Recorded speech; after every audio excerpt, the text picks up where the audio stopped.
board meeting that we're streaming on YouTube and doing via Zoom. So I'm going to see if anyone has any conflict with today's agenda. You could either raise your hand or unmute and say if you do.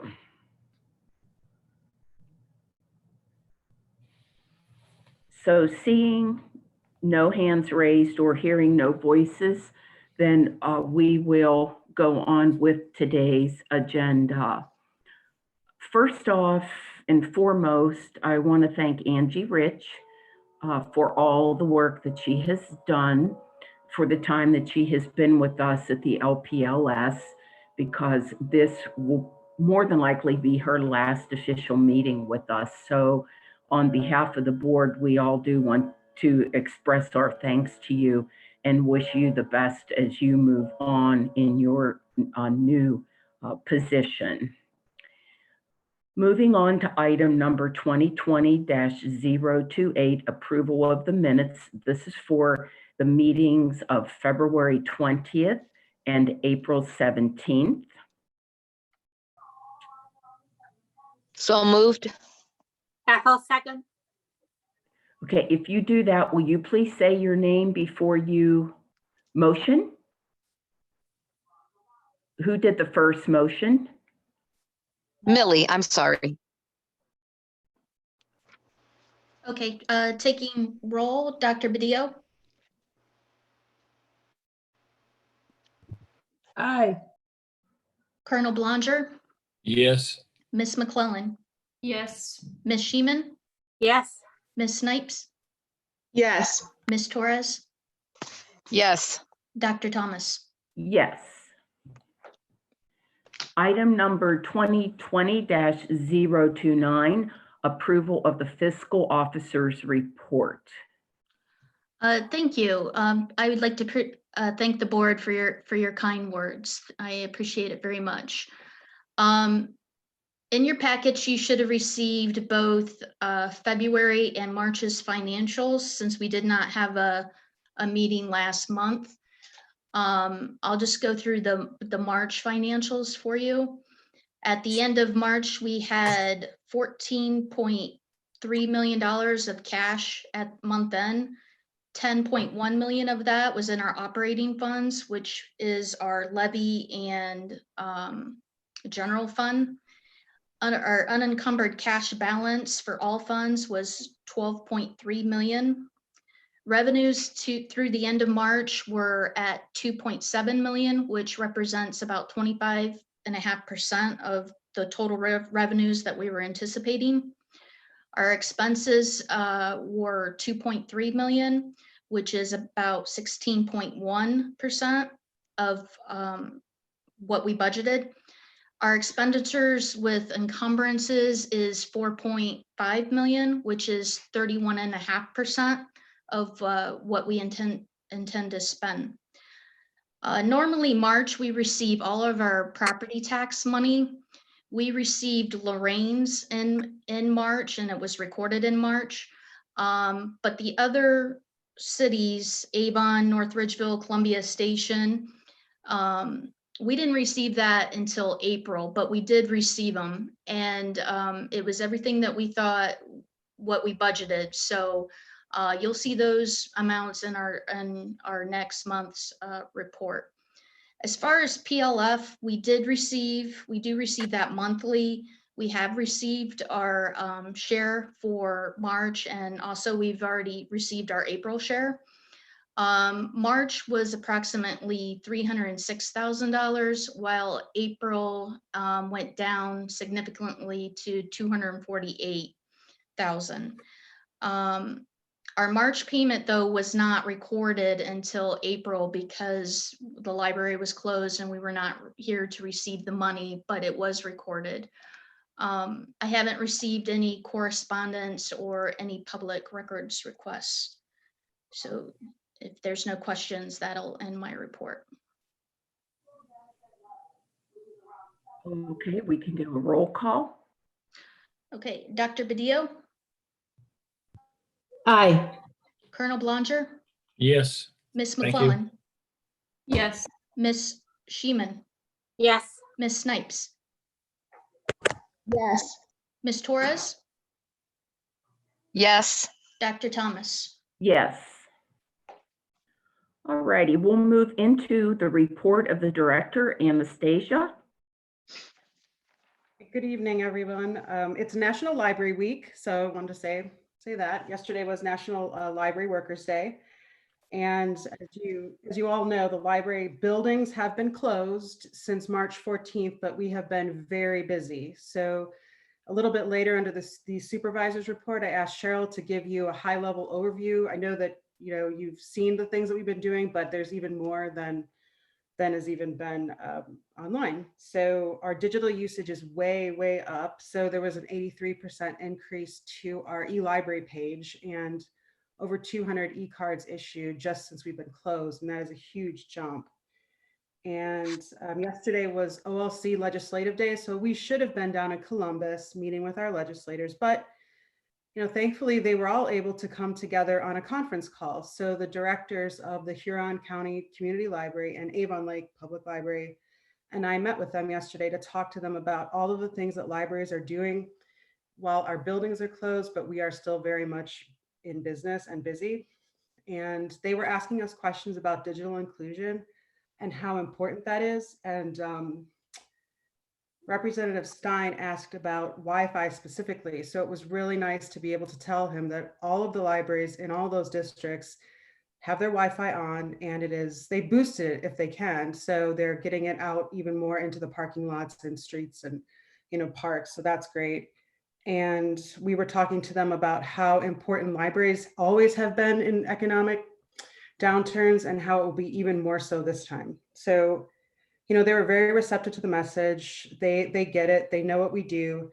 And Representative Manning asked us what she could do to help us. And we just said, remember this when those conversations start about the PLF and about, just all of the economic recovery. And just remember the part that libraries play in that and how vital we are.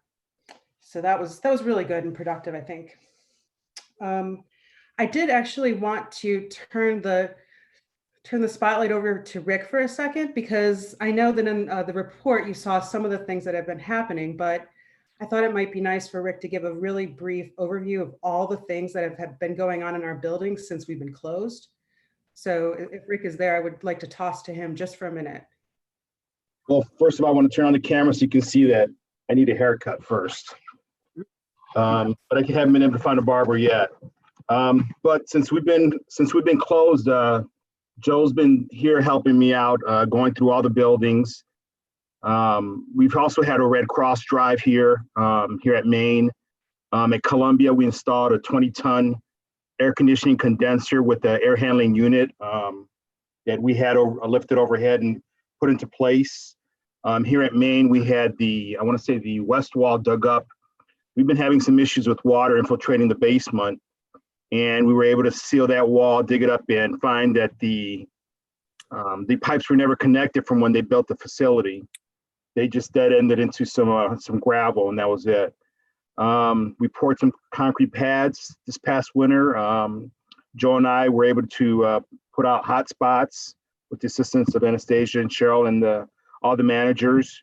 The break room, we were able to have painted, have the ceramic floor steamed and cleaned, and all the grout also. We're switching out all the receptacles in that space also to make it a lot nicer for the employees when they come back. Starting Monday, Lakeland Glass will be here at the main facility, and we're taking all the glass out and replacing it with a darker, more eco-friendly, energy-saving glass here at Maine.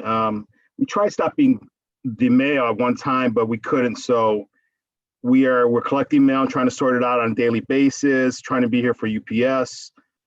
We have whole lockers that are, I think Joel said they're due to arrive on Friday, and their installer or their technician can't come out till they weren't able to give us a date on when they were able to come out to install the lockers. So Joe called them back, and we were able to get $4,000 off the total package. So Joe and I will be installing the lockers at Maine, South Lorraine, and North Ridgeville. We're adding another row of lockers there. Every day that it's a little warm. This morning I was cutting grass at the Marcus. It's kind of weird when snow's falling on you and and you're taking care of the landscape also. Also at South, we did a LED light retrofit. Today we could finish that up with the pendant lighting that was installed today. We've been going through and clearing out book drops because they've been overflowing, stacking those up. Gurgley's has been helping us also, the maintenance company, and they've been taking all the books and wiping them all down on the shelves and whatever's coming back to us, sanitizing them. We were able to set up, I want to say, 13 to 14 hand station sanitizers in all the libraries that dispense a auto motion alcohol-based chemical for your hands. Monday, we installed 13 staff computers at North Ridgeville. Columbia, we're due to finish up the 7 new staff computers. So those are some of the things we've been working on, Joe and I, and through Anastasia and through Cheryl and that. So it's been kind of nice not to have many people here because we've been able to accomplish more than I would think we could in an average week in that. So that's most of my report now. So thank you. Thank you. So yeah, Rick alluded to this, but he's been joking with us that he's getting a lot more done in our buildings when we're not in there. So just wanted him to highlight all the things that have been going on because, you know, even though the doors are closed to the public, the work of the library continues. And speaking of the work of working with the public, there's been a lot of talk among libraries about reopening. What does that mean? You know, I talk with a lot of directors and, you know, we're all looking to each other for guidance on that. And OLC is actually putting together some guidance from I think it's the Ohio Grocers Association. And they're looking at, you know, just different ways that libraries can take advantage of research that's already been done by other industries. And, you know, we're working now on figuring out what those core services are and how to bring them back online as soon as possible. So Rick mentioned the lockers, and purchasing those lockers earlier this year has turned out to be a wonderfully prescient purchase because it's going to allow us to, you know, maintain that social distance, but be able to deliver materials to the public. So, you know, we're looking towards reopening, but, you know, there's a lot of questions that still need to be answered. So, you know, as we get closer to that date when we are really seriously thinking about it, obviously, I will bring that back to you. And I think that concludes my report.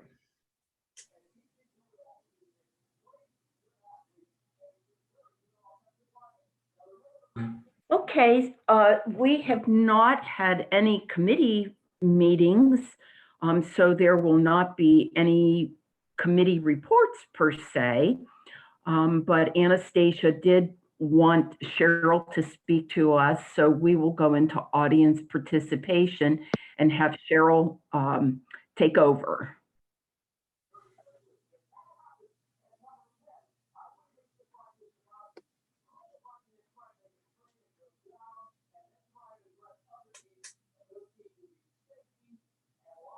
Yeah, thanks, Joel. I just talked and I was on mute. Sorry, guys. So I'll say that again. If Rick doesn't mind, I have been cutting my son's hair at home, so I'll be happy to cut his hair as long as he doesn't mind if it's crooked and maybe has some gouges in it here and there. But I'll be happy to come over and do that for you through your window. I just would like to elaborate on what Anastasia was saying earlier about all of the new services that we are rolling out, and start out by saying that okay, Keith, you're next.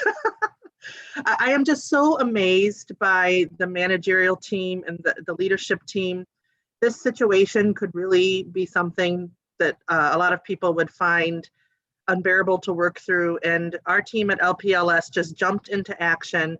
And as you can see in the report that I provided, and I'll go over in just a second some of the highlights, they use this as an opportunity to not only respond to the community, but to be so creative with the way they're doing it, and to take a look at the big picture of what we're going to need when we come back. And it has just really been eye-opening to me to see them working together, and very grateful that I have them as a team and we all can work with each other. So on top of the hotspots, which to me was just the most amazing thing, that we had 400 hotspots to give out to students in need throughout the system, with Joel and Rick and the managers and Anastasia coordinating that, that is really making a big impact on our communities. But our managers, I said to them, just think of anything that you can do to make our services virtual so that we're still providing service and meeting the needs of the community. So we have things like Ask a Librarian, where people are emailing reference questions. We have live telephone reference service with the managers. Jen Winkler and Allie Morgan have been putting up multiple virtual story times per week that I will admit that I watch without my children, just because they're so good and they amuse me so much. We have resource and activity sharing for all ages that are, it's from senior, it's like everything with libraries, you know, we serve the public cradle to the grave. So we've been putting out different exercise classes and different kinds of activities people can be doing. Jen Winkler and Donna and some of the others also created customized tutorials for people who maybe this is the first time they've realized we have all of these e-media resources and they don't know how to use them. So they filled that gap by creating tutorials for people so that they would be able to access our services more easily. Susan and Annalise and some of the others have issued over 200 e-cards, as we said, and that many more they've walked people through who've already had cards, just try to figure out how to get them hooked up to our resources. We've been reaching out to our schools and our senior living centers. Cheryl Paganelli has expanded our digital lineup to have even more items, and you can borrow more items at a time and have different services. And we have a lot of different things in the works right now. Donna has been working with Sam on a senior digital inclusion initiative where they're applying for a grant for $10,000 through the Community Foundation to acquire 4G enabled Chromebooks for isolated seniors. So I mean, there's so much more. I could keep going and going. We've been working on operational things behind the scenes. Ann Godek at DeMoncus is leading the charge, revising our emergency procedure manual and coming up with different training opportunities for staff for when we go back to build staff capacity for, you know, the old way of doing things and for the new way of doing things. And there's a lot more that's still in development that I'll tell you about next month. But all in all, I just want to say that I am so thankful to have the team that we have, the way they've stepped up. And I'm so thankful for Anastasia's leadership throughout this, because we wouldn't be able to do this kind of thing if it wasn't for her supporting us. So that's my report.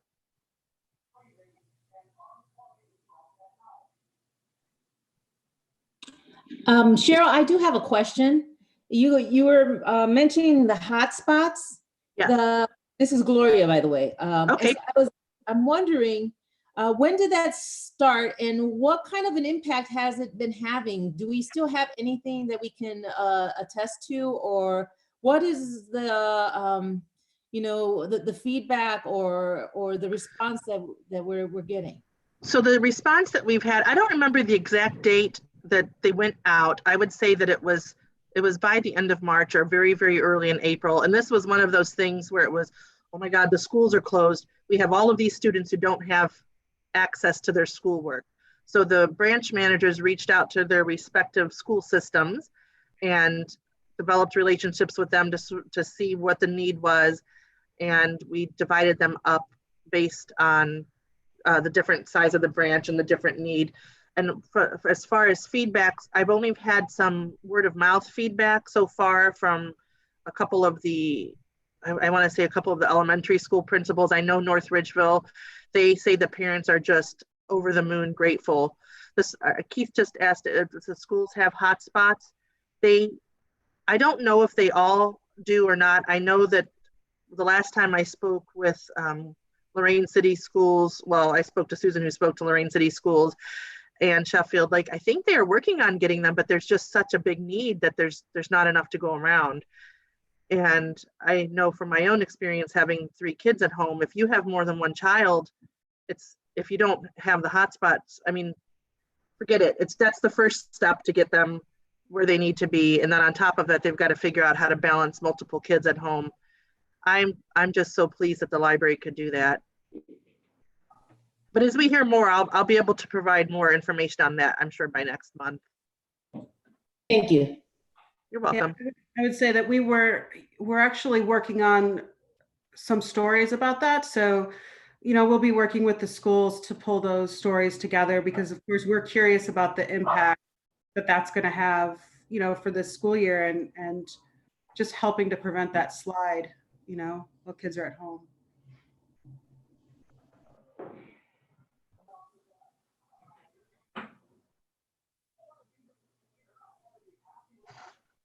Okay, thank you, Cheryl. You're welcome. I really don't believe we have anything to say about the Friends of the Library. I know the Friends groups have had to cancel all of their book sales right now that we're in for this spring.